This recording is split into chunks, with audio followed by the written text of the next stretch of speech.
what can be the ideal playing 11 for India in the third test against Australia? It's time to talk about that.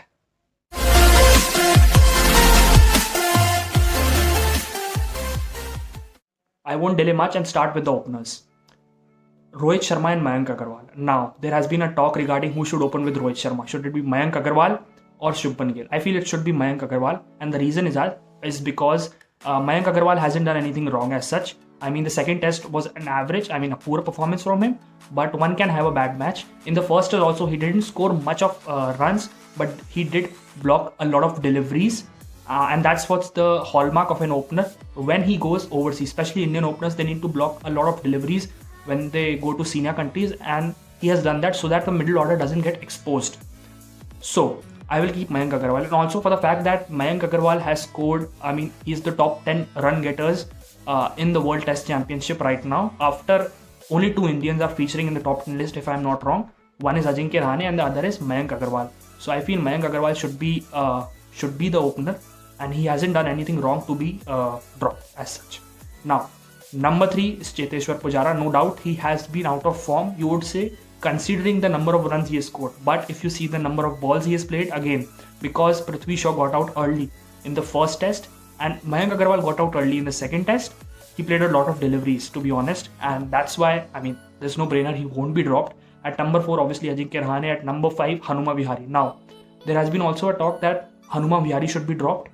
That can be one option and play KL Rahul instead. I feel Hanuma Vihari hasn't done anything wrong, especially in the first test. An average performance from him, but in the second test he scored 21 of 66 balls.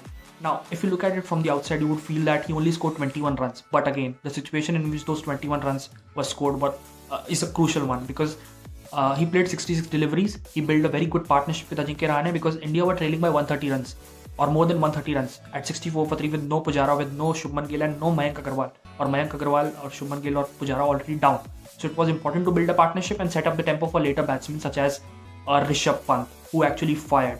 And because of the reason, India's first innings total was the reason why India won the match. So it was important, or that innings was the main, I would feel one of the important moments in the first innings, which resulted in India winning the test match ultimately. So I would not drop Hanuma Vihari at all right now. Rishabh Pant, of course, Ravindra Jadeja, Ravichandran Ashwin picks himself, Mohammad Siraj and Jasprit Bumrah.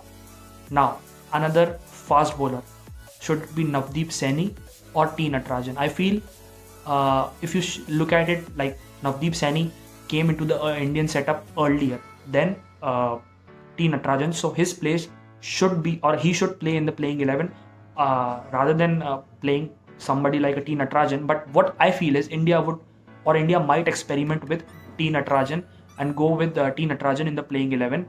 So this is my team: Rohit Sharma, Mayank Agarwal, Cheteshwar Pujara, Ajinkya Rahane, Hanuma Vihari, Ravindra Jadeja, Rishabh Pant, Ravindra Jadeja, Ravichandran Ashwin, Mohammad Siraj, T. Natarajan and Jasprit Bumrah.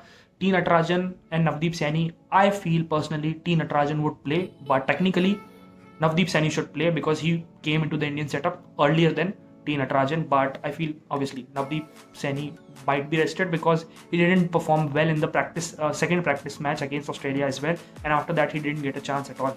So that's it in this video. If you like the video, do give it a thumbs up, subscribe to my channel, press the bell icon, and don't forget, if you have any views, or if you think what should be the playing 11 for India, because India would declare the playing 11 soon for the third test as well, a day before the match. So what do you think should be the playing 11 against Australia in the third test match?